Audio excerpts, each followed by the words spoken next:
ಕರ್ನಾಟಕ ರಾಜ್ಯದ ಇತಿಹಾಸವನ್ನು ನಾವು ತಿರುವಿ ನೋಡಿದಾಗ ಕಾಂಗ್ರೆಸ್ ಪಕ್ಷ ಕರ್ನಾಟಕ ರಾಜ್ಯದಲ್ಲಿ ತನ್ನದೇ ಆಗಿರತಕ್ಕಂಥ ಒಂದು ಭದ್ರಕೋಟೆಯನ್ನು ನೆಲೆಸಿರ್ತಕ್ಕಂಥದ್ದು. ಆ ಹಿನ್ನೆಲೆಯಲ್ಲಿ ನಮ್ಮ ಮತಕ್ಷೇತ್ರದ ಜನಪ್ರಿಯ ಶಾಸಕರಾಗಿರ್ತಕ್ಕಂಥ CS ನಾಡಗೌಡ ಅಪ್ಪಾಜಿ ಸಾಹೇಬರು ಕಾಂಗ್ರೆಸ್ ಪಕ್ಷಕ್ಕೆ ಈ ಭಾಗದಲ್ಲಿ ಅತ್ಯಂತ ಪ್ರಭಾವಿ ನಾಯಕರಾಗುವುದರ ಮುಖಾಂತರ ಕಾಂಗ್ರೆಸ್ ಪಕ್ಷಕ್ಕೆ ಒಂದು ಭದ್ರ ನೆಲೆಯನ್ನು ತಂದುಕೊಟ್ಟವರು ಅನ್ನತಕ್ಕಂಥ ಮಾತು ಹೇಳಿದ್ರು ಕೂಡ ತಪ್ಪಾಗಲಿಕ್ಕಿಲ್ಲ. ಸುಮಾರು 6 ಬಾರಿ ಚುನಾವಣೆಯಲ್ಲಿ ಗೆದ್ದರೂ ಕೂಡ ಮೊದಲನೆಯ ಬಾರಿ ಗೆದ್ದಾಗ ಬಂಗಾರಪ್ಪನವರ ಸಂಪುಟದಲ್ಲಿ ಕಾರ್ಮಿಕ ಸಚಿವರಾಗಿ ಕಾರ್ಯನಿರ್ವಹಿಸಿರ್ತಕ್ಕಂಥದ್ದು ಆವತ್ತಿನ ದಿವಸದಿಂದ ಕಾಂಗ್ರೆಸ್ ಪಕ್ಷದಲ್ಲಿ ಶ್ರೀಮಂತ ಅಪ್ಪಾಜಿ ನಾಡಗೌಡರವರು ತಮ್ಮದೇ ಆಗಿರತಕ್ಕಂಥ ಒಂದು ಛಾಪನ್ನು ಇಟ್ಕೊಂಡು ಬಂದಿರತಕ್ಕಂಥವರು.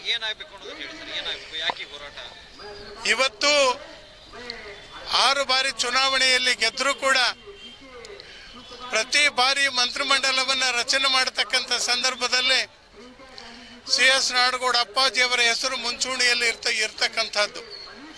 ಆದರೆ ಮಂತ್ರಿಮಂಡಲ ಮಾಡುವ ಸಂದರ್ಭದಲ್ಲಿ ಪ್ರಮಾಣ ವಚನ ಸ್ವೀಕಾರ ಮಾಡುವುದಕ್ಕೆ ಒಂದು ಗಂಟೆ ಅಥವಾ ಅರ್ಧ ಗಂಟೆ ಇರುವ ಸಂದರ್ಭದಲ್ಲಿ CS ನಾಡಗೌಡ ಅಪ್ಪಾಜಿ ಅವರ ಹೆಸರು ಹಾಕ್ತಕ್ಕಂಥ ಕೆಲಸ ಆಗಿದೆ.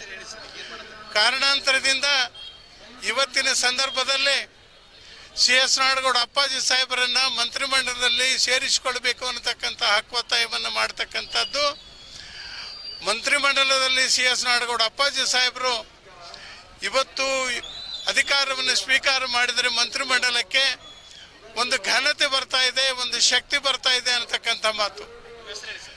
ನಾನು ಗ್ಯಾರಂಟಿ ಸಮಿತಿಯ ಅಧ್ಯಕ್ಷನಾಗಿ ಶಿವಶಂಕರಗೌಡ ಹಿರೇಗೌಡ ಅಂತಕ್ಕಂಥದ್ದು ನಾನು ಇವತ್ತಿನ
ಇವತ್ತಿನ ದಿವಸ ಮುದ್ದೇಳ ಪಟ್ಟಣದ ಬಂದ್ ಕರೆಗೆ ಹೋಗೊಟ್ಟು ಎಲ್ಲರೂ ಮುದ್ದೇಳ ಪಟ್ಟಣದ ಗಣ್ಯಮಾನ್ಯ ವ್ಯಾಪಾರಸ್ಥರು ಪಕ್ಷ ಭೇದವನ್ನು ಮರೆತು ಜಾತ್ಯತೀತವಾಗಿ ಇವತ್ತಿನ ಬಂದ್ ಕರೆಗೆ ಸಹಕಾರವನ್ನು ನೀಡಿದ್ದಾರೆ.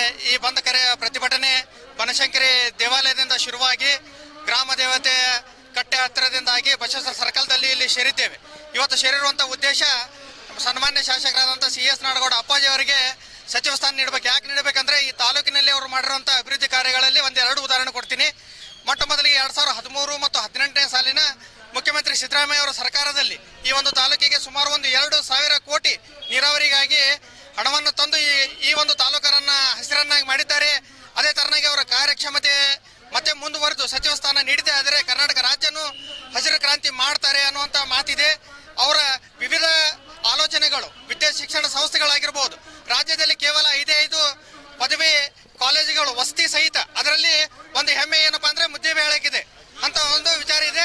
ಈಗ ಸಚಿವ ಸ್ಥಾನ ಅವರಿಗೆ ಕೊಡಲೇಬೇಕು. ಕೊಡದೇ ಇದ್ರೆ ಉಗ್ರವಾದಂತ ಹೋರಾಟ ಜೊತೆಗೆ ನಾವು ಇರುವಂತಹ ಎಲ್ಲ ಸದಸ್ಯರು ಸಾಮೂಹಿಕ ರಾಜೀನಾಮೆಯನ್ನ ನೀಡ್ತೇವೆ. ನೀಡೇನೈತೆ ಪಕ್ಷಕ್ಕೆ ನಾವು ಒತ್ತಡವನ್ನ ತರ್ತೇವೆ ಅನ್ನುವಂತ ಮಾತನ್ನ ಹೇಳ್ತೇನೆ. ನನ್ನ ಹೆಸರು ಹುಸೇನ್ ಬಾಷಾ ಸಾಲಿಮನಿ. ನಾನು ಬಾಗವನ ಅಲ್ಪಸಂಖ್ಯಾತರ ಬ್ಯಾಂಕಿನ ಅಧ್ಯಕ್ಷ.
ವ್ಯವಸ್ಥೆ ತಮಗೆಲ್ಲರಿಗೂ ಗೊತ್ತಿಲ್ಲದಂತ ವಿಷಯ ದಿನೇ ದಿನೇ ಹಾಳಾಗ್ತಾ ಹೋಗ್ತಾ ಇದೆ. ಭಾಷೆ ಮಾತು ಕೊಟ್ಟಿದ್ರು, ಬಹಿರಂಗ ಸಭೆಯಲ್ಲಿ ಮಾತು ಕೊಟ್ಟಿದ್ರು, ನಮಗೆ ಕೊಡಲೇಬೇಕಾಗಿತ್ತು, ಕೊಡ್ತಾರ ಅನ್ನೋದು ನಮ್ಮದ ಸಂಪೂರ್ಣ ಡಿ ಕೆ ಶಿವಕುಮಾರ್ ಸಾಹೇಬರ ವಿಶ್ವಾಸ ಇದೆ. ಒಂದು ವೇಳೆ ಕೊಡದೆ ಸಿದ್ದರಾಮಯ್ಯ ಸಾಹೇಬರಲ್ಲಿ ಕೈ ಮುಗಿದು ವಿನಂತಿಸಿಕೊಳ್ತೀನಿ ಈ ಮಾಧ್ಯಮದ ಮುಖಾಂತರ. ಇಲ್ಲದೇ ಇದ್ರೆ ಪ್ರತಿಯೊಬ್ಬರು ಟಾಪ್ ಟು ಬಾಟಮ್ ಎಲ್ಲರೂ ರಾಜೀನಾಮೆ ಕೊಟ್ಟು ನಾವು ಕಾಂಗ್ರೆಸ್ ಅನ್ನೇ ತ್ಯಾಗ ಮಾಡ್ಲಿಕ್ಕೆ ಸಿದ್ಧತೆ. ಕಾಂಗ್ರೆಸ್ ಪಕ್ಷಕ್ಕೆ ಅಪ್ಪಾಜಿ ನಾಡಗೌಡರಿಗೆ ಇವತ್ತು ಉದ್ಯೋಗ ಬಂದು ಕೊಡುತ್ತೆ ಕರೆ ಮಂತ್ರಿಗಳು ಹೇಳಿದ್ದಾರೆ. ಈ ಬಾರಿ ಮಂತ್ರಿ ಅವರು ಕೂಡ ಅಧಿಕಾರ ಮಾಜಿ ಮಂತ್ರಿ, ಅವರಿಗಾಗಲೇ ಮಾಜಿ ಮಂತ್ರಿ ಅಂತಾರೆ. ಅವ್ರಿಗೆ ಯಾವುದೇ ಮಂತ್ರಿ ಆಶೆ ಇಲ್ಲ. ಅವರ ಅಧಿಕಾರವನ್ನು ನೋಡಿದ್ರೆ ಅವರು ಕರ್ನಾಟಕ ರಾಜ್ಯದ ಒಬ್ಬ ದಕ್ಷ ಮುಖ್ಯಮಂತ್ರಿ ಆಗಬೇಕಾದಂತ ಎಲ್ಲ ಆಡಳಿತಗಳು ಕೂಡ ಅಪ್ಪಾಜಿ ನಾಡಗೌಡರಿಗಿದ್ದಾವೆ. ಅದಕ್ಕಾಗಿ ಇವತ್ತಿನ ಅಪ್ಪಾಜಿ ನಾಡಗೌಡ ಅಲ್ಲ ಅಂತಕ್ಕಂಥದ್ದನ್ನ ಇವತ್ತಿನ ಹೈಕಮಾಂಡ್ ಅರ್ಥ ಮಾಡ್ಕೋಬೇಕು. ಇಲ್ಲಿ ಸೇರಿರ್ತಕ್ಕಂಥ ಜನರನ್ನ ನೋಡಬೇಕು. ನಮ್ಮ ಪಕ್ಷದ ಅಧ್ಯಕ್ಷರಾಗಿರ್ತಕ್ಕಂಥ ಸುರೇಶ್ ಅವರು